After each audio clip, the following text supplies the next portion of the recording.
Puss in Boots by Charles Perrault. Once upon a time, there was a miller who left no more riches to the 3 sons he had than his mill, his ass, and his cat. The division was soon made. Neither the lawyer nor the attorney was sent for. They would soon have eaten up all the poor property. The eldest had the mill, the second the ass, and the youngest nothing but the cat.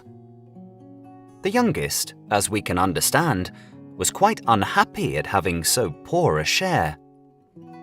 "My brothers," said he, "may get their living handsomely enough by joining their stocks together. But for my part, when I have eaten up my cat and made me a muff of his skin, I must die of hunger."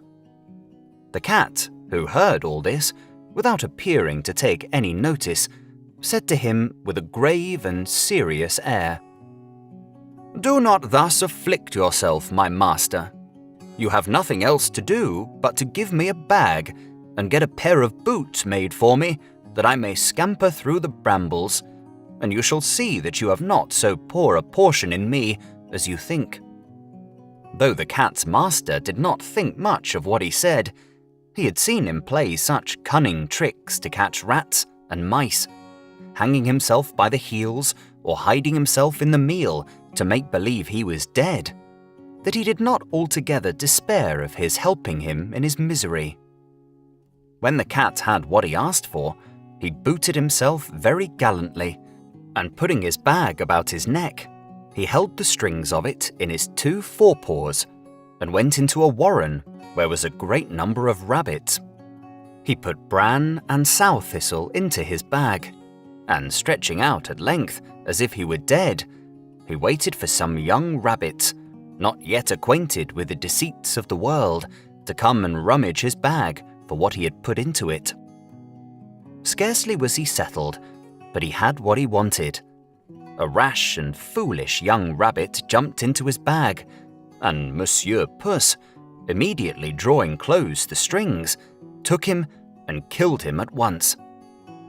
Proud of his prey, he went with it to the palace and asked to speak with the king. He was shown upstairs into His Majesty's apartment, and, making a low bow to the king, he said, "I have brought you, sire, a rabbit, which my noble lord, the Marquis of Carabas," for that was the title which Puss was pleased to give his master, "has commanded me to present to your majesty from him." "Tell thy master," said the king, "that I thank him, and that I am pleased with his gift." Another time he went and hid himself among some standing corn, still holding his bag open, and when a brace of partridges ran into it, he drew the strings and so caught them both. He then went and made a present of these to the king, as he had done before of the rabbit which he took in the warren. The king, in like manner, received the partridges with great pleasure, and ordered his servants to reward him. The cat continued for 2 or 3 months thus to carry His Majesty, from time to time, some of his master's game. One day, when he knew that the king was to take the air along the riverside with his daughter, the most beautiful princess in the world, he said to his master, "If you will follow my advice, your fortune is made. You have nothing else to do but go and bathe in the river, just at the spot I shall show you, and leave the rest to me."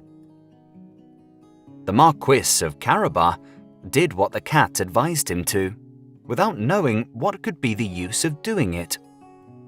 While he was bathing, the king passed by, and the cat cried out with all his might, "Help! Help! My lord the Marquis of Carabas is drowning."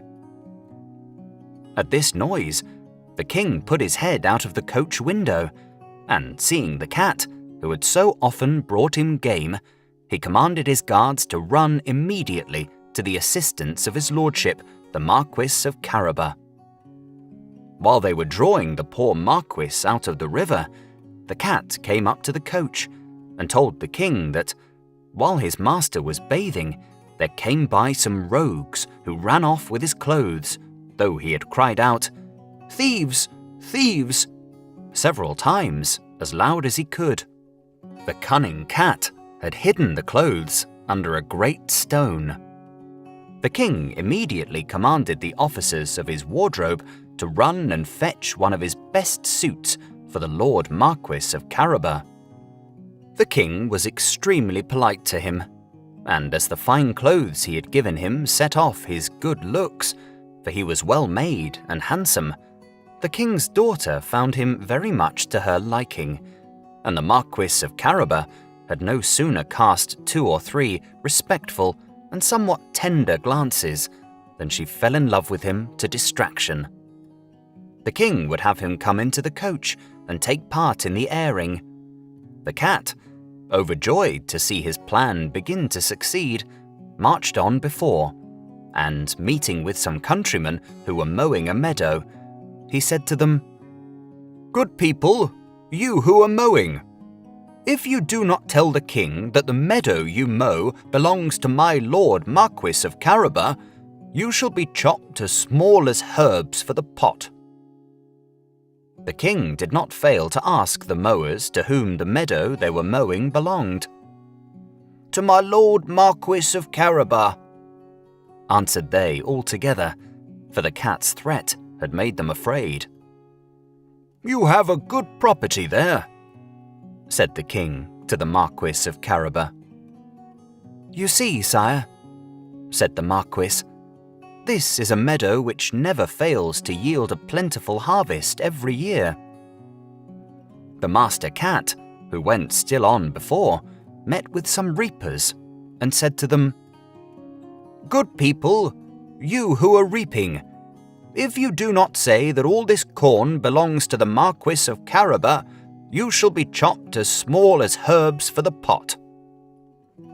The king, who passed by a moment after, wished to know to whom belonged all that corn, which he then saw. "To my Lord Marquis of Caraba," replied the reapers, and the king was very well pleased with it, as well as the Marquis, whom he congratulated thereupon.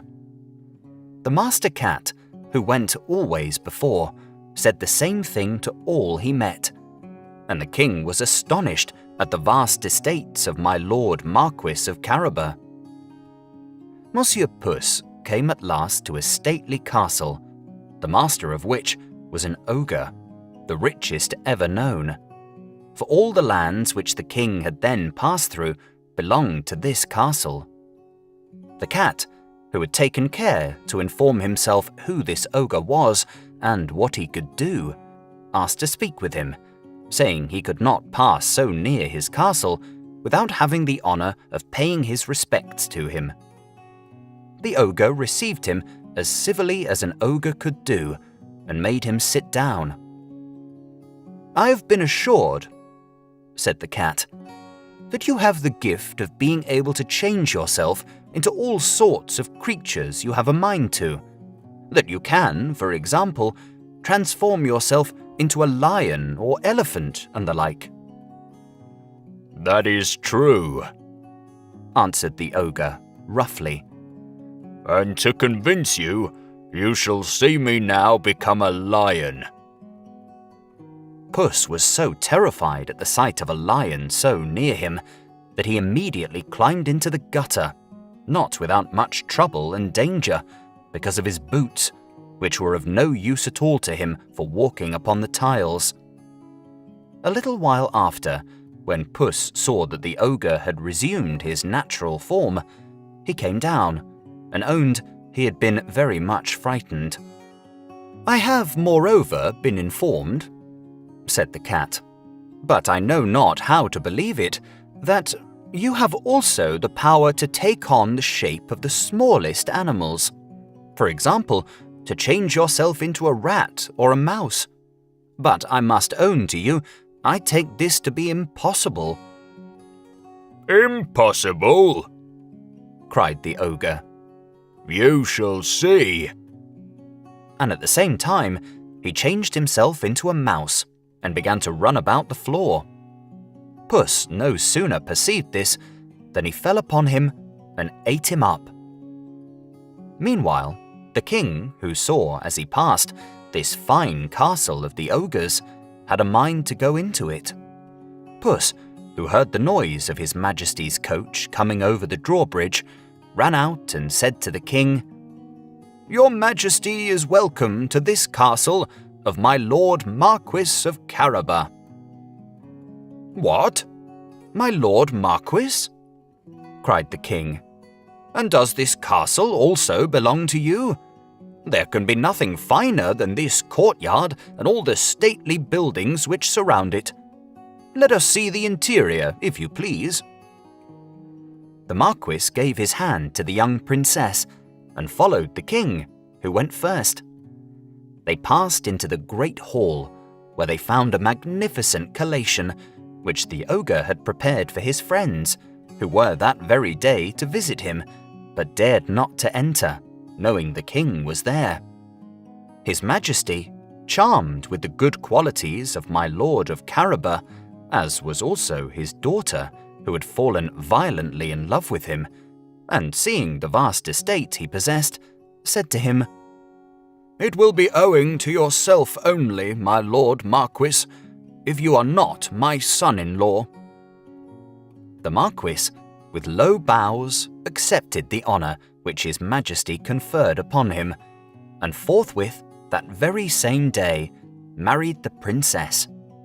Puss became a great lord, and never ran after mice any more, except for his diversion. Thank you for listening to Puss in Boots by Charles Perrault.